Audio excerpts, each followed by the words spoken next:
It starts with traffic. On the stage. All the adults are leaving the city. On the stage. This is theater. The children are non-verbal. Non-verbal or pre-verbal? What's the difference? They won't have any lines. That's what you're saying. The children have no lines. And when you say traffic? It isn't just cars. Of course not. I'm reading buses, coaches, trains, airport shuttles. Why not blimps, hot air balloons, parasails? The sky is never described. No clouds, no descriptions of light. A blank on all atmospheric conditions. The sky is of no importance. This is what you're saying.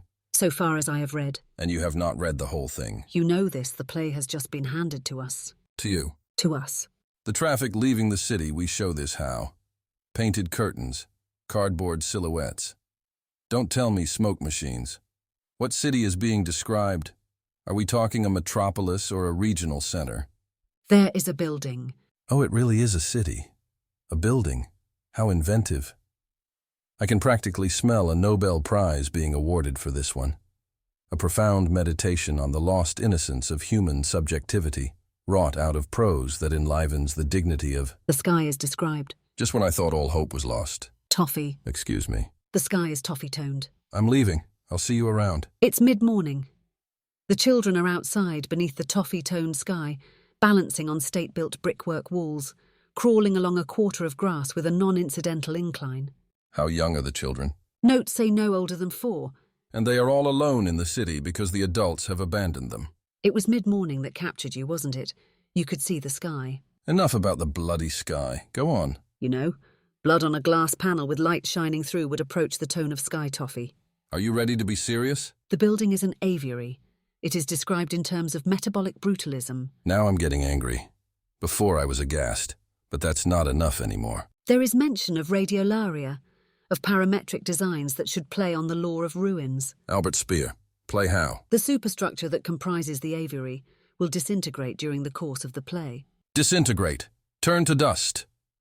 I'll phone the Health and Safety Office and alert them that air filtration masks should be supplied to all theater attendees. You ring the prop department and tell them that we'll require one incongruous building born out of the recesses of an eccentric's mind that will disintegrate on command. Much like how his talent clearly disintegrated across the decades. Do you really believe that? Well, come on. Radiolaria. Metabolic brutalism. Remember, it is mid-morning. Listen, I wouldn't be here if I didn't think there was something real at the heart of this. The recovered masterwork, mentioned in the journals of how many contemporaries over the years, how many interviews where the question was raised. Compiled from his final hard drive, a miracle of data restoration, his estate chose us. How can we be sure the data wasn't subtly corrupted? Lost in translation, a 0 instead of a 1. The disintegrated splinters of the aviary are to be extracted through air-conditioned ventilation. The particles will rise. A tower of light, cyclonic. We could do this. Dust, not light. I know what you're going to say, but let's remember this is disintegration, not the reverse. Does this relate to a biographical detail that I'm forgetting? One of his earlier works. The walks he took with his mother, when his father took him to a coastal ridge and said jump. The remark his mother made on the most referenced of those walks. His father's embrace when he swam back to shore. What else? What else what? The next prompt. I'm seeing infants climbing on state-built brickwork, an exodus of adults via arterial roadways, parametric aviaries that crumble northward. Tell me about the birds. You can imagine. You'll tell me if I get it wrong. The children save the birds. There is a diagram. Of how the stork narrative is reversed. An arrow circles back. The birds delivered the children and now, as you can imagine. Fill in the blanks for me. What's the point? No, don't give up on me now. Come on, I'm invested. You said mid-morning? I asked about the age of the children. Now we're dancing. An arrow circles back on dance steps. Close the left foot to the right. Step to the right and back in line with the midsection of the aviary. The children take the birds onto their backs. Cross the left foot over the right. The non-incidental incline of the grass allows the children to be funneled away from the audience. Leaving a void, although not completely. We see the brick wall, the grass.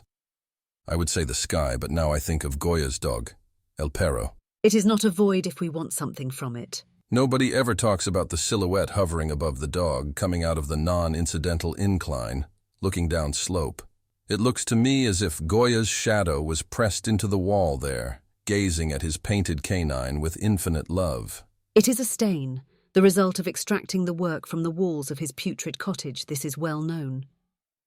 The final prompt is that the grass should shimmer and the wall should lower. What are the specifics? Grass shimmer, ambient blade ripple render, subterranean fold pressure, wall immersion. The grass turns to water, and the brick wall descends like the lowering of a floodgate. Something is rising from beneath. There is a growth, a new force emerging. What's the next prompt? That was the last one. There's more. Look again, there's always something more. You missed the sky at the beginning, take another look. I turn the page over and back again. There is nothing more. Please. I'm tired. Can you please check again? I check again. What do you find? I want to say nothing. And yet? What if a pipeline rises? Don't start with what if, please. A pipeline rises. Something for the adults to return to. Scaffolding emerges. Thank you, honestly. Broad metal pipeline snakes from shimmer. Matrices of steel interpolate, volleyed by air from north vents. The air conditioning, its reverse cycle. Warbling of scaffold creates resonance akin loose vertical power lines singing. Are you crying?